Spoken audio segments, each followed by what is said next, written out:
It's off. Good catch. Thumbs up. Are we good? We're good on the recording and the streamo.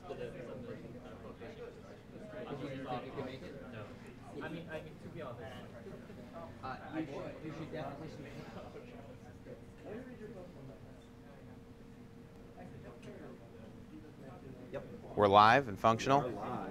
All right. Welcome to RITSEC Week 7 edition, Security Through Community. Please sign in, like we do every week, at signin.ritsec.club. That helps us keep track of how many people are showing up and other things. Hashtag useful information.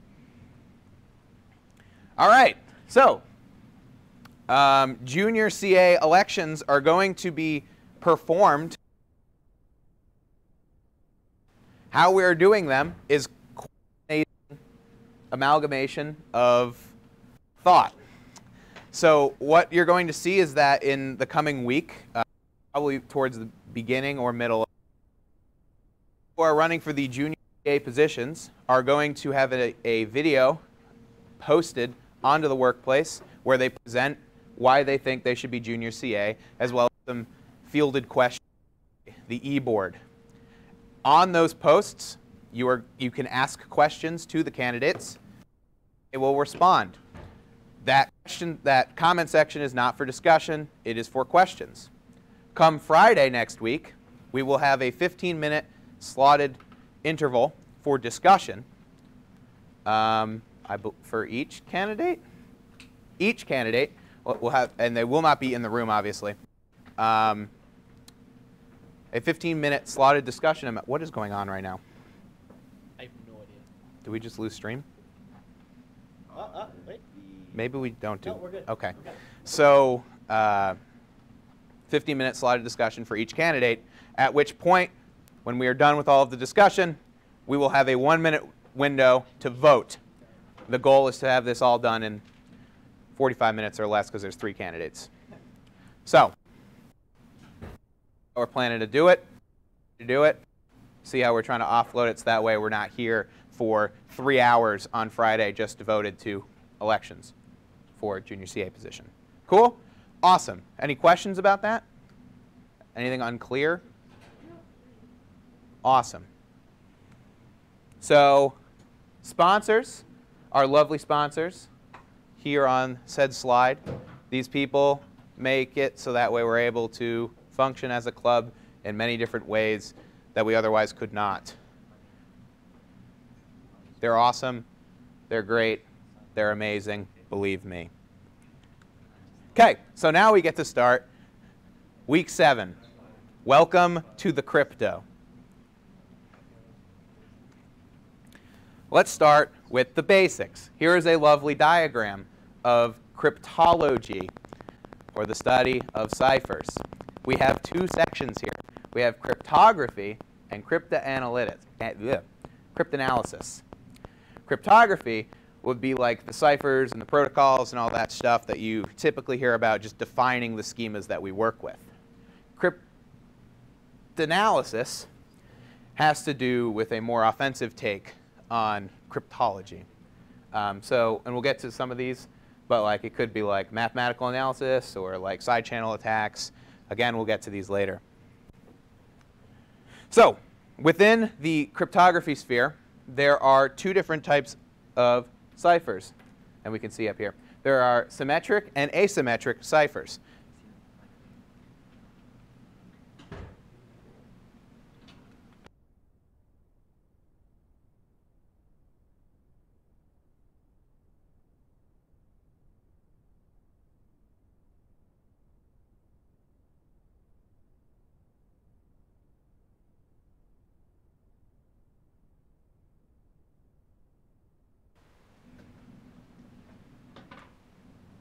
Testing. Are we back? Are we good? Are we Gucci gang? We're Gucci gang. Okay, and we're back. So there's 2 different types, symmetric and asymmetric. The terminology comes from the fact how the keys are used. So symmetric, as in symmetry, they're the same key on both parties. We're going to simplify things to 2 parties. It can be more. Asymmetric, which means that both parties will have different keys. That's kind of where it comes from, symmetry or not symmetry. So to get into it, symmetric ciphers, you use a key for both encryption and decryption operations. There's 2 within symmetric ciphers.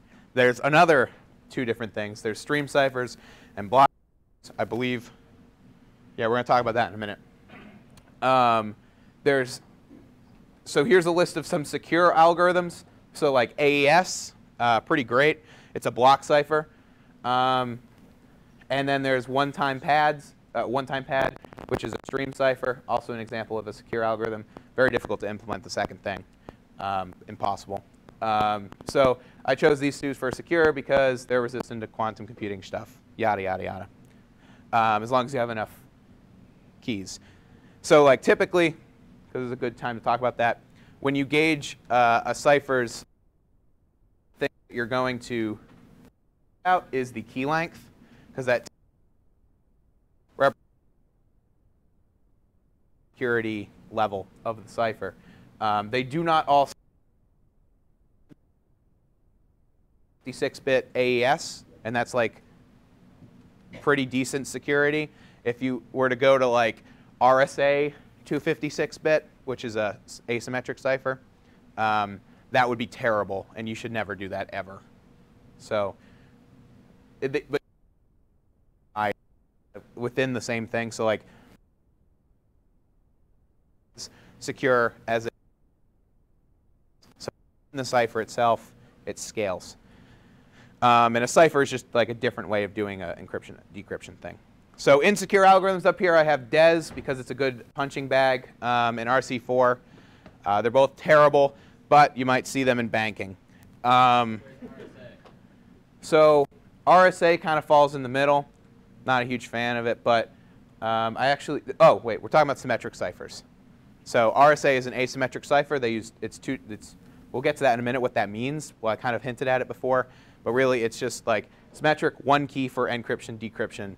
But for like asymmetric or RSA, you use a different key for encryption and decryption. So the advantage of symmetric ciphers over asymmetric ciphers. Did you have a question, Scott?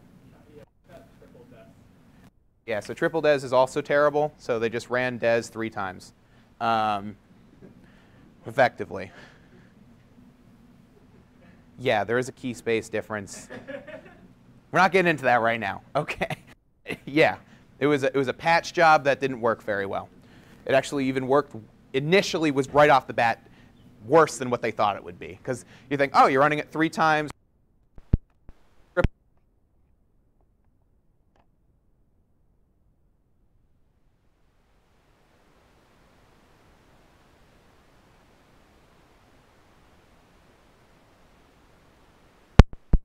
The advantage of symmetric ciphers over asymmetric is that they're really fucking fast. Like, they're super fast. Especially with like all the hardware implementations that we have nowadays, specifically for AES. It's insane how fast this shit can get. So, wow, we're posing tough questions at the bottom here. So like, if you have to like have a shared key between 2 people, right? Because symmetric, like I said, same key for encryption and decryption. If I want to send Shannon a message, right, and I send it to her encrypted, the only way she's going to be able to decrypt that is if she has the same key with. So then you have to ask the question, how the hell did we come up with these keys, right? Like, unless I literally say, yo, the key is 12, but then everyone in this room knows what the key is, right? So it's like, how do I do that? And there's some cool math stuff which you can kind of do. So it's called a Diffie-Hellman key exchange, but there's a way to do it over an insecure channel to agree on a key. And it's cool stuff. You can look it up or ask me later. It's a little involved for this. Yeah. Cool. So like I said, in symmetric, we even compartmentalize more. We're really digging down deep into this. There's stream ciphers and block ciphers. So stream ciphers, they encrypt and decrypt There's not really a better way to explain this bit by bit other than going long, which I'm about to do. So what that basically means is that when you cipher, you're going to put in the key. You're going to hold on to your message you want to send. It's going to generate what's called the key stream, which is supposed to look like random bits. And then you take your message, and then you XOR it in, and that's it. You did the encryption. So it's bit by bit in the way that like you can generate this key stream any length you want. So if your message is 6 bytes, you can generate a 6-byte key stream. That's different than block because with block ciphers, they go block by block. And if the like AES is 128 bits or 16 bytes, 16 bytes, then you can only encrypt 16 bytes. So like you get around that with block ciphers by doing modes of operations, which are ways to encrypt more data. But what that effectively means, though, like say I have a 30-byte message with AES, and I'm using a traditional AES implementation with it, so I'm not going to get into it too much, but it's called CBC mode, which is one of the modes. What that means, though, is that since it's 30 bytes, and I can only do 16 bytes at a time, there's a 2-byte difference there, and I have to do what's called padding, which is basically providing the buffer to fill to then put into the encryption operation. So I need to go to the length of the block, the next block, in order to do any encryption or decryption. And padding can cause a lot of problems, which, yeah, it can cause a lot of problems because people do it wrong, or it can like lead to telling too much information about like the plain text itself. So 2 terms might be thrown around. I don't know. I didn't explain this. Plain text is before you encrypt. Ciphertext is after you encrypt. Plain is in you can see it. Cipher is in ooh scary cipher. But yeah, that's the difference here. That makes sense? No? Yes? I see nods. Cool. So this is the nice diagram to demonstrate this. I encrypt using the secret key, and then the person decrypts using the key. You go plain text to ciphertext to plain text. Nice little diagram. Makes some sense. The thing is, like I said, you can't just like yell out the key effectively, right? Because then what's the point? What are you doing? Like, you're not going to accomplish anything. Everyone can hear it. So you have to do some other method to come up to the same key. So, and there's some interesting ways. Yeah, there's some cool stuff that you can like watch online. Like there's a Diffie-Hellman video that uses paint, like little paint things, which is not 100% accurate, but it's good for like a demonstration. Okay, asymmetric ciphers. Like I said, there's 2 keys going on here for an encryption and a decryption operation. So what we typically call them are your private and your public key. So that way, like, it's kind of building in the idea of what you should keep secret into the name itself. So the private key is what you typically use to do a okay, so it depends on what you're trying to accomplish. But typically, what it's going to be used for decrypting messages sent to you. So like, if I want to send a message to, again, Shannon's going to be the receiver during this entire presentation, I guess.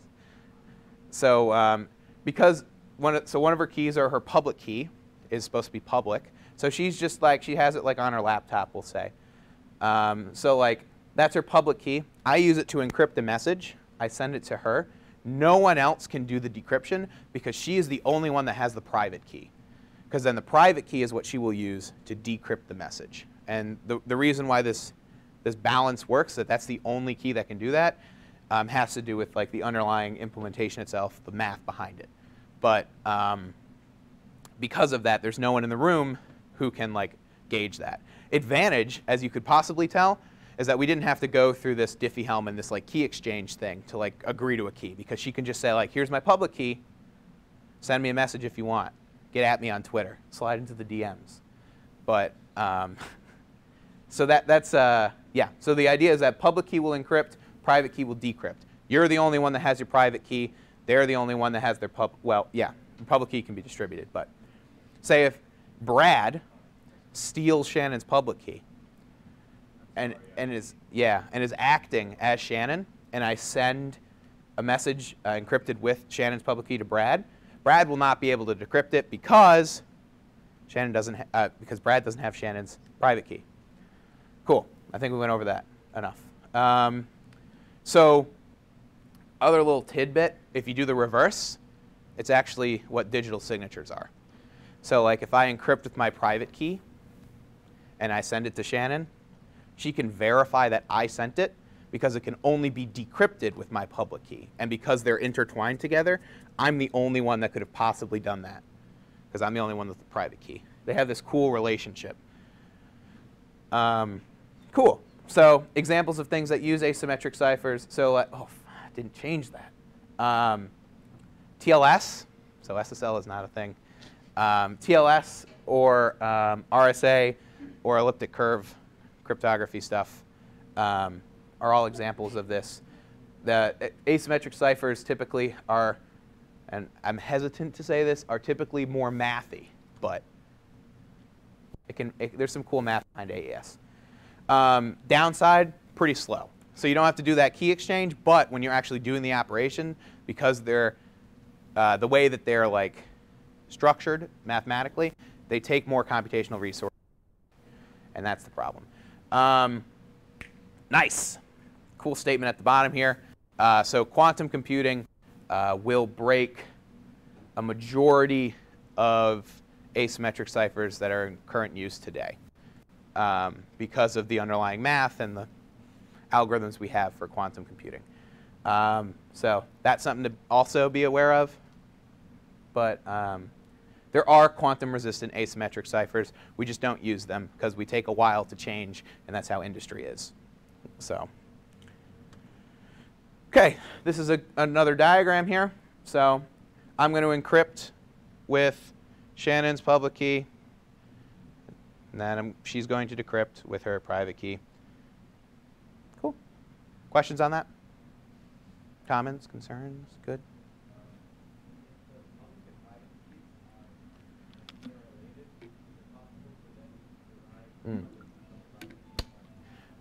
Good catch. I didn't say that. I forgot to say that. Thank you for asking the question. No. So part of the faster? Repeat the question. Oh, repeat the question. So the question is, given the public key, can you find the private key or vice versa because they're interrelated? And the answer is no. And that's a system-dependent math thing. But we wouldn't choose the systems where that's the case. And the systems we have chosen, it is not the case, where you can't go from one to the other.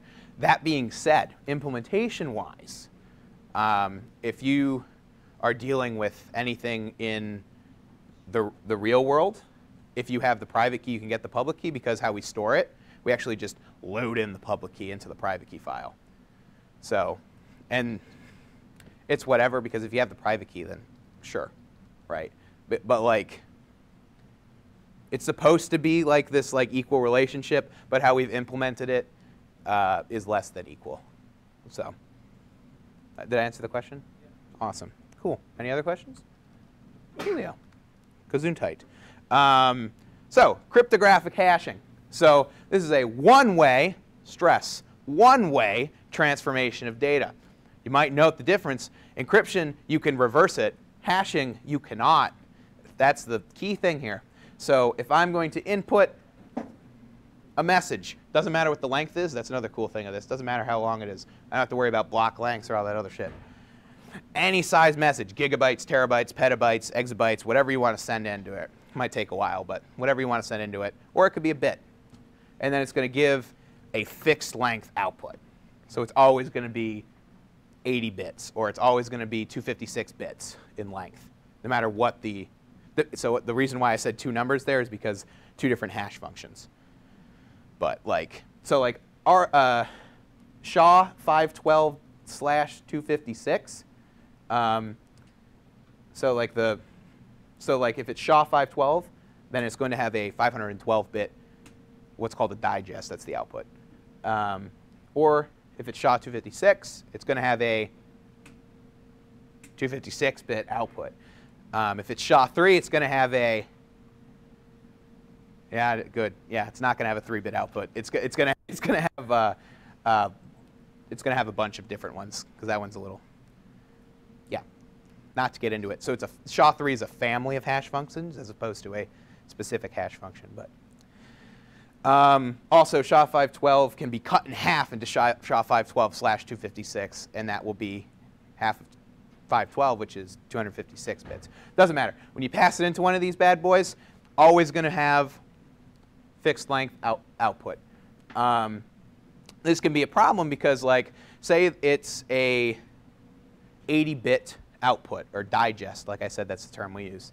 If it's an 80-bit digest, then that means that the digest can have 2 to the 80th possible values. That's just how the math works out, right? This can be a 1 or 0, this can be a 1 or 0, this can be a 1 or 0. So in total, it can have 2 to the 80th possible values. What happens if I send 2 to the 80th plus 1 different things into the hash function? One of them has to have the same output, right? Because we only have so much output length. And that's called a collision. And that can be bad. So like if you think of it, like say I have one file and I hash it and it has like the output, I'm going to make it simple, 5. And it's like, cool. Now no one's going to tamper it with it because like if they hash it and then they look at the output and it says 5, it hasn't been tampered with. Well, what if I go in and I tamper enough stuff so I get a collision, I force a collision and then it also says 5 but I've tampered the message, right? That's why collisions can be bad. We'll say why collisions are also bad in a minute when I talk about password hashing, separate than crypto hashing. And apparently hash ID can attempt to identify different hash libraries that are used because sometimes the outputs can tell you to some extent what the hash function was used. And this could be used, yeah. So, questions that might have been more confusing, but cool. You guys are all experts. Password hashing, different. Different. So you start off with all of the properties that you had with cryptographic hashing, but you also want it to be slow AF. And this is because when an attacker is attempting to like brute force a password, you want that to take an extremely long amount of time. And you do that by just making the password hashing function super long. Like, think about it. You're logging into a service. Say it takes half a second to compute a hash.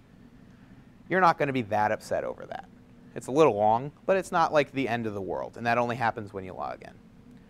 If each time that an attacker wanted to to guess a password, it took half a second, and say they had to guess like 10,000 different things. It sounds like a lot, not a lot for a password guess list. That would take 5,000 seconds. Like that's a long period of time just to try 10,000 things. So like that's why that's there. You also have this added thing called salting. So when you salt your hashes, you know, you sprinkle in a little bit of salt there and it makes it taste better. Just kidding. So what salting does is like, if say my password is Nick is cool, right? And then I use that for Facebook.com, I use that for Twitter.com, and I use that for my Google+, oh wait a minute, my Google account.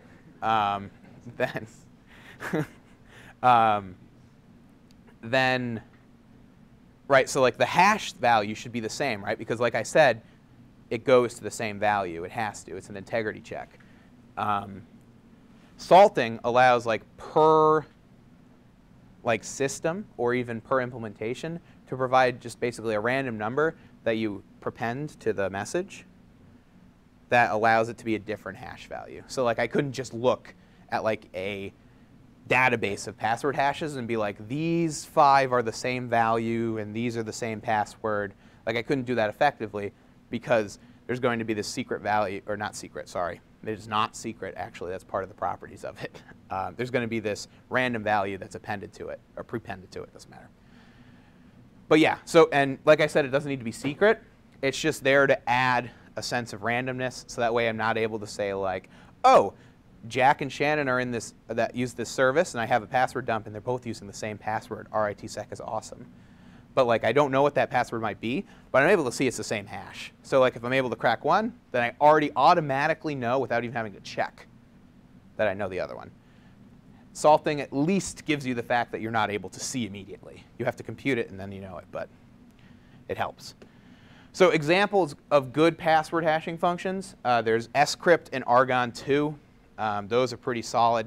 I've gone on rants before about someone, Linus Torvalds, using a cryptographic hashing function for a password hashing function. Not good. Sorry, Linux. So you have all this awesome security. Downside with these two bad boys right here, this scrypt and argon 2, is that they have a ton of parameters. So like you have to define how many threads you want to run, how many times do you want to run, I keep hitting the mic thing, how many times you want to run the algorithm itself on the hash, on the digest, how many times, like it gets very specific, and that all affects the output. So it needs to be exact, and also if you do those parameters incorrectly, you might fuck up your security. So that's a downside, but it's great because we have those things. The reason why you might not use SHA-1, for example, for password hashing, like I mentioned, you have the slow factor. But in addition to, so we had the slow factor come around, and then people were like, oh, that's fine, that's fine, that's fine. I'll have a bunch of ASICs or like FPGAs, which are like little hardware units, and like just crank it out. I'll just go for it. So the problem with that then is like, oh, how do we combat that? Well, let's make it memory intensive also. So like your password hashing function will take, say, a megabyte of memory, or megabyte's not quite enough, 10 megabytes of memory. That way it can't be run on a little ASIC, a little hardware unit, because they don't have enough memory to run it. So you have to like use something a little bit more substantive. And that's another mitigation, and that's what scrypt and argon 2 provide, as opposed to something like bcrypt, which is another option that doesn't provide that, but getting really nitty-gritty there. Cool. So common crypto challenges you might see in CTFs. Unfortunately, a lot of them are pretty derivative. So there's Caesar cipher, substitution cipher. I'm not going to just list these. I'm going to tell what they are. So Caesar cipher, this is where you're going to shift letters in the plain text around in the alphabet. So for example, if I take a Caesar cipher of 1, that means every single letter in my message is going to be incremented by 1. So if it was an A, it's now a B. If it was an F, now it's a G. If it's a O, now it's a P. I know my alphabet, don't worry. That's what Caesar cipher does. It's pretty obvious when it's used, because like you can kind of look at it and tell like, oh, this is a bunch of letters. And as soon as that, like you see a bunch of letters used for like encryption, then it's probably either Caesar cipher, substitution cipher, or affine. And how you define which one of those three it is, you just run it through a tool. And the tool will be like, I look through all 26 possible variants of the alphabet, and this one looks like it's it, right? So like, that's the problem with the Caesar cipher. There's only 26 possible things it could be. You could look at all of those in less than a second and be like, only one of these makes sense. Substitution cipher is a little bit broader of a term. It doesn't necessarily mean that you're just shifting everything by like a certain amount. You're just replacing letters with other letters. So I could say like A is mapped to D, and then D is mapped to F, and like you do all of those mappings, and then like you can only like decrypt it if you either know the mapping or you can brute force the mapping. Affine is a little bit more complex, not too much, but you're basically going to use what's called a mod, and you're going to do a linear function. So if you remember back to your good old days of Algebra 1 or Algebra 2 in high school, a linear function is like AX plus B. So that's what you're basically going to do, and you define what A and B is, and those are your keys, right? So like where the keys are in all of this, the substitution cipher will be the map, that's the key. The Caesar cipher will be the shift amount, that's the key. For the affine cipher, it's the A and the B values, that's the key. Cool. Next, encoding schemes. A very popular one is base 64. So yeah, I mean, like, base 64 basically is, so when you look at a string, how to determine if it's a base 64 string, typically, is that if it's a bunch of numbers, letters, and like you're looking at it, and then at the end there's some equal signs, possibly a base 64 string. There doesn't always need to be equal signs, but there's usually either one or two. Sometimes there's none. But you can run it through a base 64 decoder or encoder, and then you're going to know immediately, because there is no key. It's an encoding scheme. And I'll talk about the difference in a minute. So remember I said padding is a problem. Padding is a common problem on CTF challenges. They're either going to have block cipher padding problems, or they're going to have RSA padding problems. Not both of them there. Or they're just going to use bad values for things, because there's bad values all over the place. Like I mentioned, like say the password hashing function, using like bad values for that. So that's common crypto challenges. So here we go. Common interview question. Can you explain the difference between encoding, hashing, and encryption? Okay. So we haven't quite gone over encoding, but like encoding is basically just changing the way that you're going to view the data.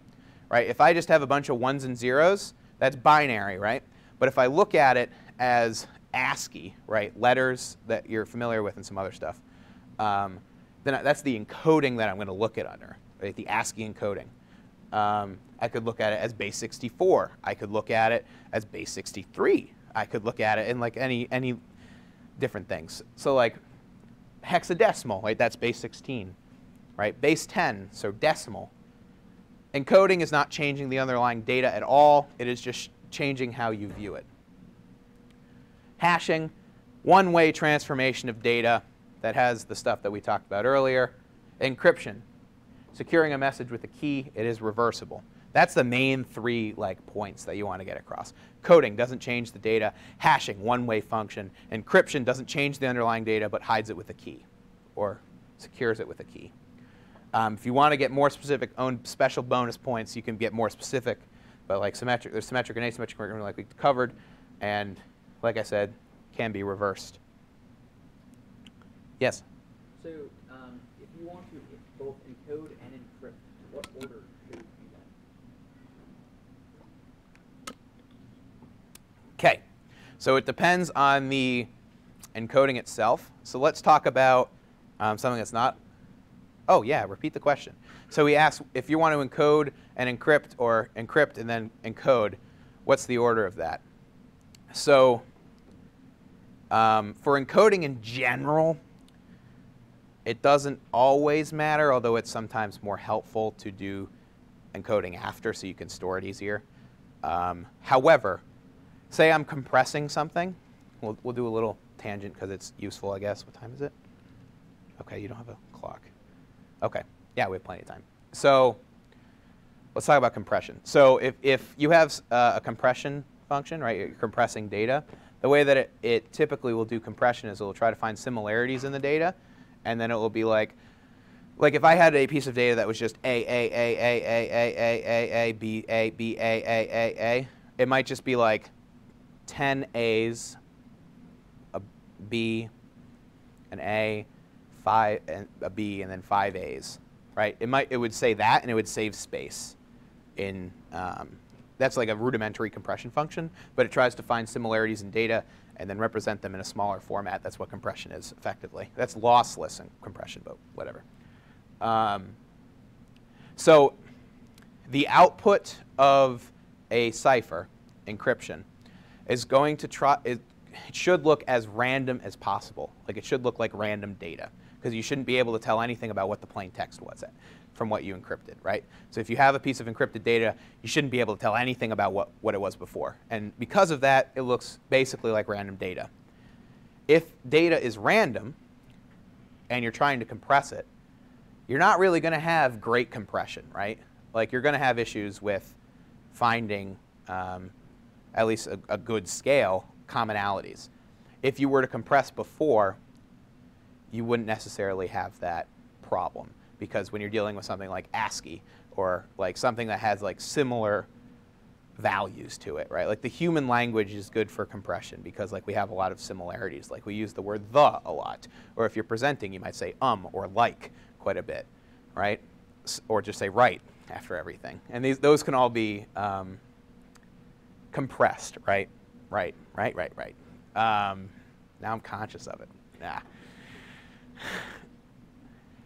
Where's I going with this? Oh, so that would be why you would do compression before. Why you wouldn't do compression before? So this is a very complex question.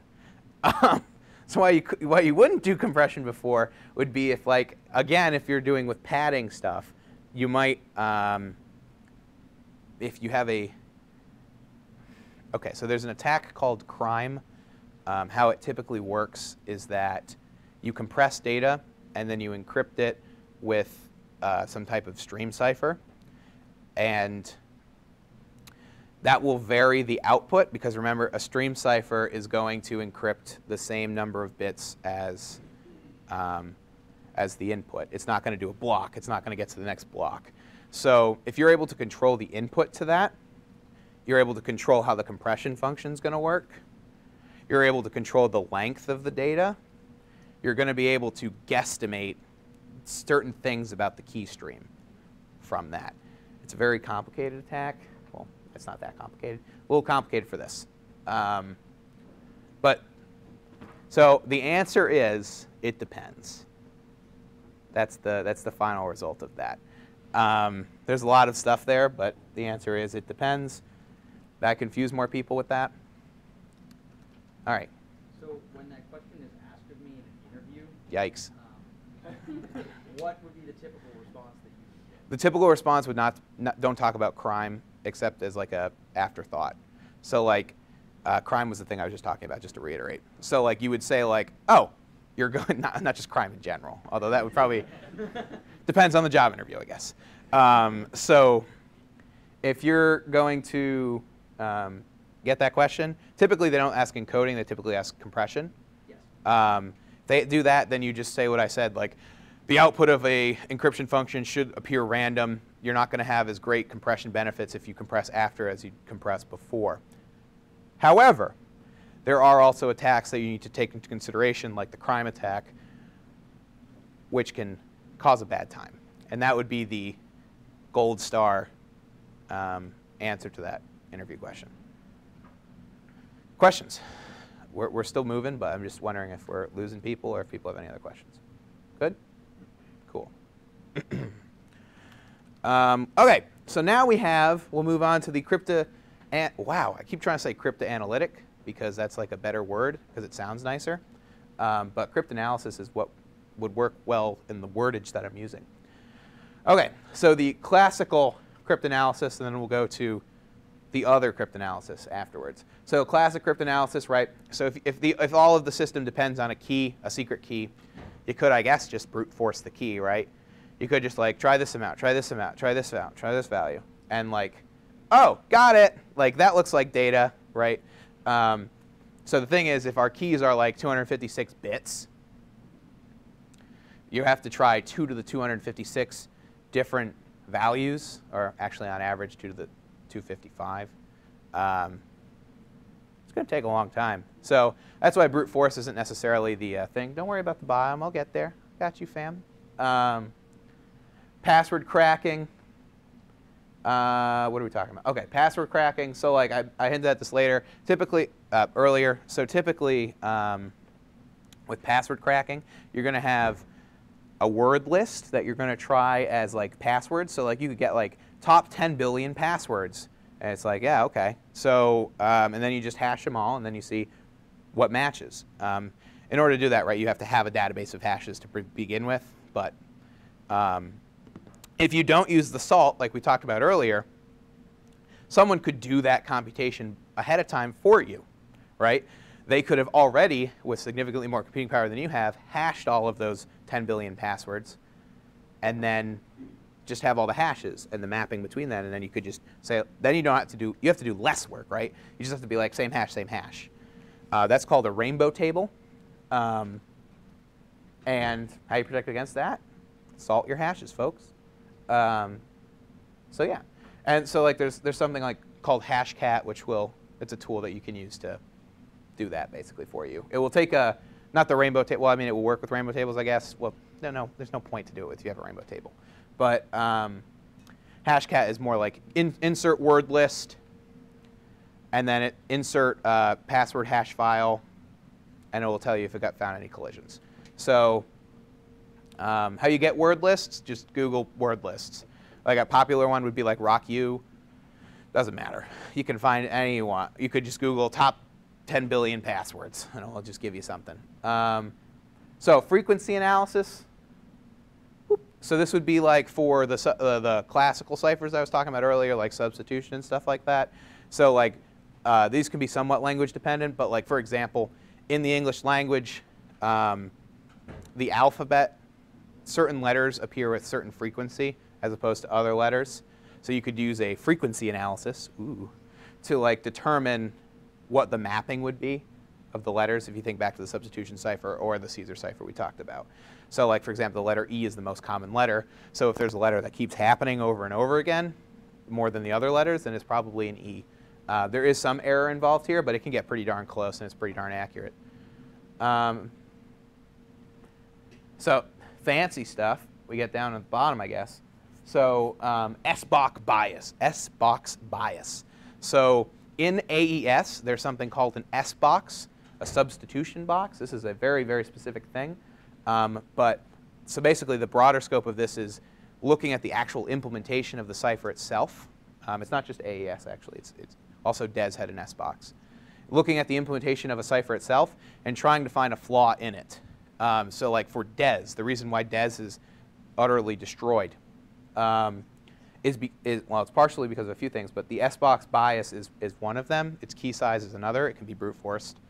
But because of this bias, you were able to figure out what the plain text could have been in the previous iteration based off of like, there's a 59% chance it was this value. That's better than 50-50, right? Like if you think about it, if you have better than 50-50 odds for a bit, you're doing better, right? Like, because like originally it's either 0 or 1, but if it's like, it was 75% chance it was a 1, boom, got him. So, well, kind of, I'm simplifying things, but so, and those are called differential and linear crypt analysis. Those are fancy terms. Number theory attacks, so like these would be attacks that are based, I should have just said math attacks, but like these are attacks that are typically math-based, attacking ciphers from their underlying mathematics. So like for RSA or with elliptic curve crypto, they have a very math-heavy background. And if you could somehow undermine the mathematics there, find an efficient algorithm to compute one of the mathematical structures, then you could effectively break the crypto. So an example of this, if you use a Polig-Hellman attack, it can destroy, remember we were referencing Diffie-Hellman. It can also destroy the two things I just mentioned, RSA and ECC. But Polig-Hellman could be used to destroy a low bit value Diffie-Hellman, which is the key exchange. And as well as not just low bit value, certain types of numbers. And that's where I was talking about parameters earlier. Because of all these mathematical attacks that we have, that's just one, there's tons of them. It makes implementation hard because you're going to be like, oh, here's a prime, that's cool. And it'd be like, yeah, but that prime, you see, that's 2q minus 1, where q was a prime. You see, it needs to be 2q plus 1 because we have an attack for 2q minus 1. So like it just complicates things. I don't know where I put this somewhere, but like, okay, we'll talk about this because I know I put this somewhere. But basically, academic crypto is slightly different than industry crypto. And then Rumkin is basically like a thing that just has a bunch of ciphers that you could use at your disposal to like, yeah. It just has a bunch of things that you can use. It's not necessarily attacks. It's just for like, I need bcrypt. It has bcrypt. Oh, I need AES. It has AES. Like it's a. Okay, so then there's, I guess I just called it side-channel crypt analysis. It should really be nerfed in the next patch. We'll see how that goes. I'm talking about patch of the world. So next time we get that iteration out, and this is why we need to do some, yeah, whatever. So it wasn't going well. Anyways, so basically it's too OP in my opinion, too overpowered. So a side channel is a very broad topic in general. I'm specifically talking about using side channels to attack cryptography. There we go, academic cryptography, there it is. So usually this will destroy relentlessly academic cryptography because every little bit of like saving grace, like, oh, this is such a niche and cool thing that is somewhat simple and I can understand it, they have to destroy. They just have to be like, no, actually, so for example, over here is a power analysis thing. Actually, I can just look at the voltage in the CPU, and I can see when you're exponentiating, and I can tell the bit value of the private key. And you're just like, okay, you know, like, I just wanted to, you know, raise by an exponent, but okay, buddy, I see how it has to be. But that's basically why I said it should be nerfed. So, can't be nerfed, unfortunately. So there's power analysis, like I have here, where you're just looking at the voltage of the CPU. There's thermal analysis, where you're looking at the heat of the CPU. There's memory analysis, where you're looking at the cache, 1 second. And then there's time analysis, where you're looking at like how long it takes to compute the cipher, yeah?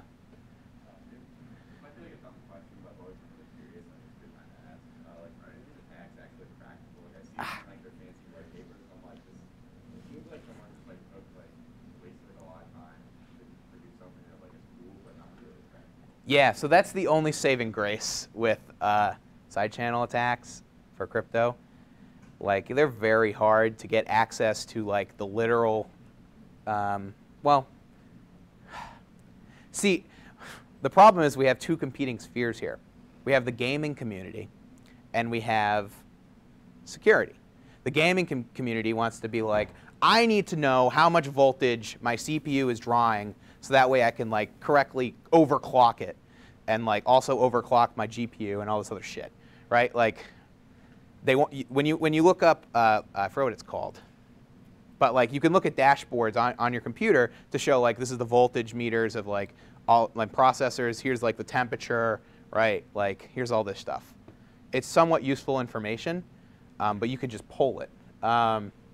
Where it gets harder is things in like memory analysis, where like you need to have like pretty high, or actually low ring level, high like ability in order to like look at cache on a CPU. Like you can't just like do that haphazardly unless you get lucky. Continue, yeah? Just to note that there actually are a lot of ways you don't necessarily need like high privileges to do cache attacks, but like, to get really good ones, it is hard. It actually does some of the cache. But like sometimes cache attacks can't actually be done. Yeah, but I imagine the effectiveness goes down, right? Because you like, or no? There are actually some that boost the user level. Oh, cool. That's nice. So yeah, so like it's somewhat,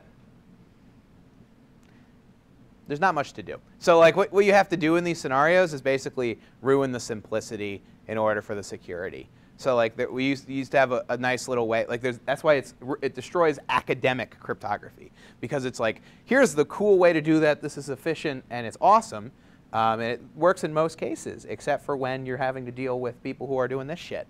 And like, that's why other security things matter besides crypto. Hopefully you have access control so that way people don't get on your servers to like be able to run those programs, right? Like, that's why it's an onion model. CSEC 101. Yeah, like I said, you can literally see the key here. Where the spikes are 1, where there's no spikes, it's a 0. Got them. Okay, this is a thing. I have to throw this in here because every single presentation I give has to have that.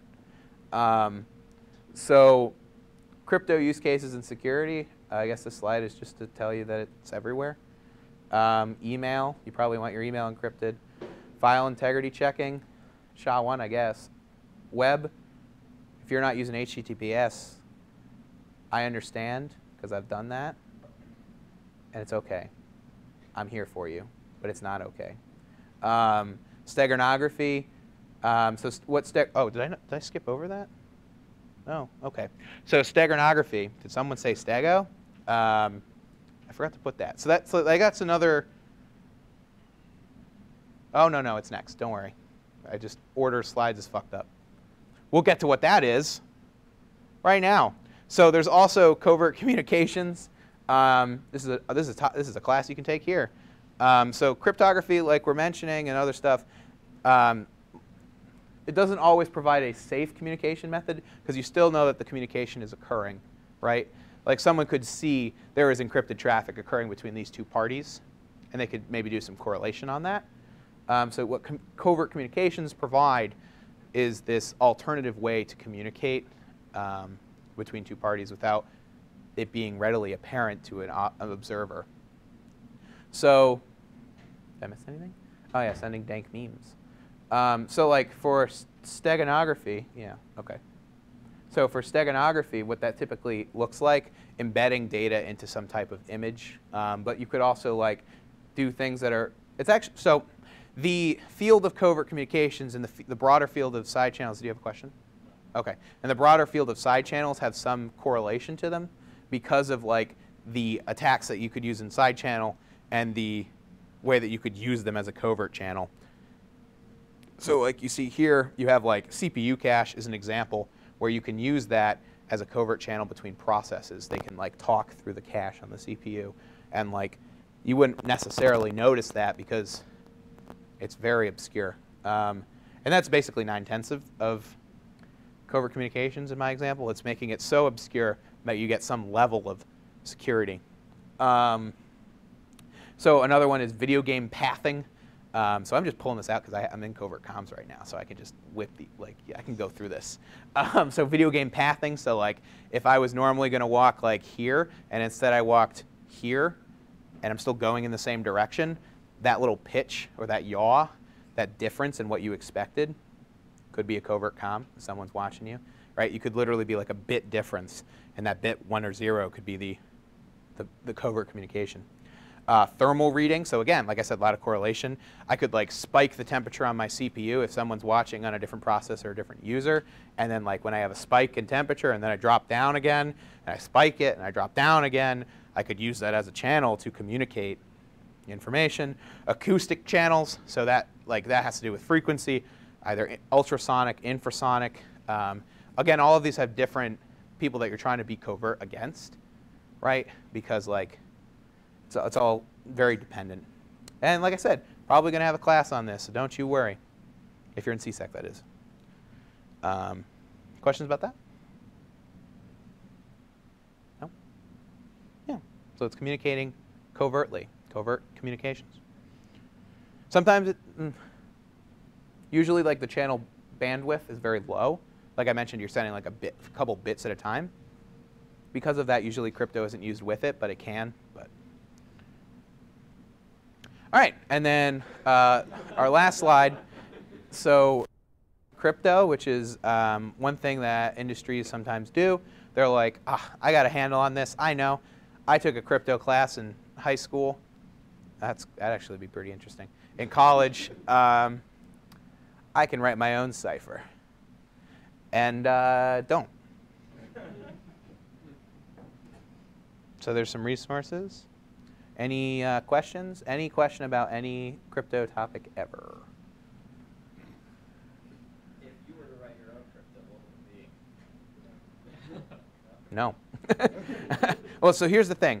How you come to an agreement on ciphers and hashing functions and everything is that people will put out ideas. Tons of people will put out ideas.